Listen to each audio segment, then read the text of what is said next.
এই তুমি কি করতেছো? আমি ভাজি করতেছি। কি ভাজি? পাতাকপি দিয়ে আলু দিয়ে। পাতাকপি দিয়ে আলু দিয়ে? হ্যাঁ, খেতে তো খুব মজা হবে, তাই না?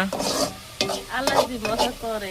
না, শীতের সবকিছু দিনে মজা সব হয়। সবজি মজা লাগে, শীতের দিনে খুব ভালো লাগে, বুঝছো? সব ধরনের সবজি মজা হয়। হ্যাঁ, তার পাশাপাশি গিনগারে। তার পাশাপাশি কি ডাল রান্না হইতেছে? ডালটার কালারটা কিন্তু সুন্দর না, কিন্তু খেতে দারুণ। মাশাআল্লাহ। তোমার পাতাকপি ভাজি কি হয়ে গেছে? এই তো শেষ পর্যায়ে, এখন নামিয়ে নিব। আলুও দিছো মনে হয়, তাই না? পাতাকপির সাথে আলু না দিলে তো মজা হয় না। ধনিয়া পাতা দাও নাই? ধনিয়া পাতাও দিচ্ছি, মাশাআল্লাহ। কাঁচামরিচ দিচ্ছি। ও, কালারটা খুবই সুন্দর আসলো। হ্যাঁ। এখানে আছে পেঁপে, তারপর আছে আলু, রান্না হবে। ফুলটা তো খুব সুন্দর লাগতেছে, মাশাআল্লাহ। মাশাআল্লাহ, খুব সুন্দর সুন্দর ফুল।